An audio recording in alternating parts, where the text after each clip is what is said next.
Un incendie impressionnant à Saint-Omer dans le Pas-de-Calais. L'une des églises de la ville a pris feu la nuit dernière. La toiture et le clocher ont cédé, ils sont tombés. Des habitants ont dû être évacués. L'intervention des pompiers, vous allez le voir, a été périlleuse pour tenter de sauver ce qui pouvait l'être. Sur place ce matin, Manon Debu, Charlie Zerman avec Élise Kousmak. Dévoré par les flammes, le clocher n'a pas résisté.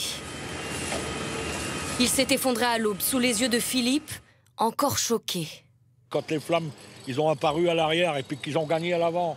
Et où c'était le pire, c'était le clocher. Là, comme c'était tout en bois, regardez, avec la nature, ça a pris feu, c'était un flambeau. L'incendie a débuté à 4h30 dans la sacristie.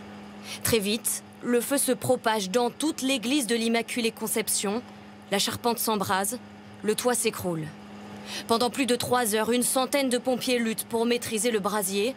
Ce matin, les lances sont toujours à l'œuvre. C'est toujours compliqué de maîtriser un incendie à cette hauteur, notamment lorsque l'attaque par les communications existantes n'est pas possible, puisqu'on ne pouvait pas rentrer dans l'édifice. On va démarrer le périmètre à la blanche de l'école d'Hydro, jusque cette maison-là. Là, on va tout barriérer. Un périmètre de sécurité a été installé car des risques d'effondrement subsistent. Seul l'abbé Roussel a pu constater les dégâts à l'intérieur. Les pompiers m'ont autorisé à rentrer avec eux tout à l'heure.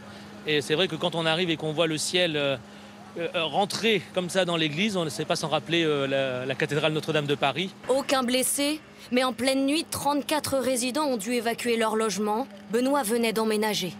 Surtout juste arrivé, quoi. On se dit, est-ce qu'on va retrouver la maison ? C'est pas évident, quoi. Hier, il y a eu la messe, il y a eu des baptêmes, c'était blindé. Blindé. Puis aujourd'hui, il n'y a plus rien. C'est effrayant, c'est effrayant. On a belle à s'arracher les cheveux, dire que c'est catastrophe, on est impuissant.